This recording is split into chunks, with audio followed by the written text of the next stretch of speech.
নমস্কার প্রত্যেককে। দুই একটা কথা না বলে পারছি না। আজকে ওমেন্স ডে, নারী দিবস। স্পেসিফিক করা হচ্ছে যে আজকে নারী দিবস।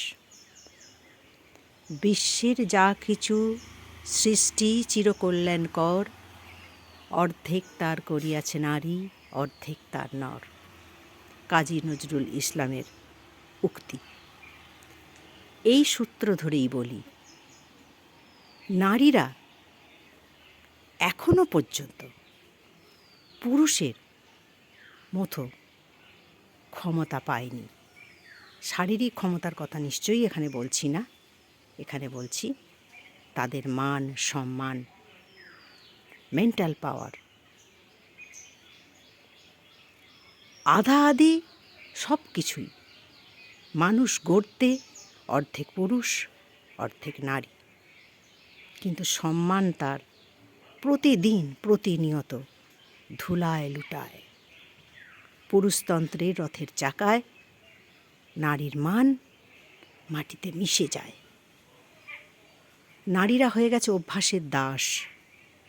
তাদের এটা করতেই হবে, তাদের এটা জন্মগত।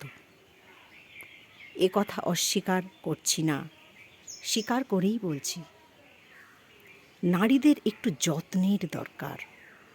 এই সমাজে নারীরা যে ক্ষমতার অধিকারী, ঈশ্বর তাদের যে ক্ষমতা দিয়ে পাঠিয়েছে, সেই ক্ষমতার ব্যবহার তারা আরও অনেকভাবে করতে পারবে, অনেক সঠিকভাবে করতে পারবে, যদি তাদের কাজের জায়গায়, যাদের কাজের জায়গা অফিস আদালত, যাদের কাজের জায়গা সংসারটুকু, সেইখানে তাদের যোগ্য সম্মান যদি তারা পায়, তারা কিন্তু আরও অনেক ক্ষমতাশালী হয়ে উঠবে, ঠিক দশভুজা দুর্গার মতো।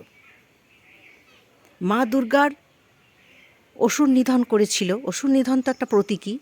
অসুর নিধন করেছিল মা দুর্গা, তার 10 হাতের 10 অস্ত্র ছিল শানিত, যথেষ্ট শক্তিশালী।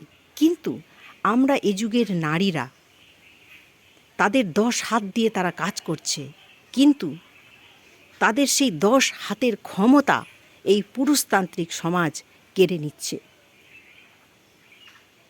তাদের ক্ষমতা শক্তিশালী হয়ে উঠছে না। তাদের শক্তিশালী করতে আমাদের এই সমাজকে পাশে এসে দাঁড়াতে হবে, এবং তা যদি করা যায়, মেয়েদের যেগুলো বেসিক চাহিদা তা যদি পূরণ করা যায়, তাহলে নারীরা সমান ক্ষমতাশালী হয়ে উঠবে। এইটুকুই বলে আমি আমার বক্তব্য শেষ করছি।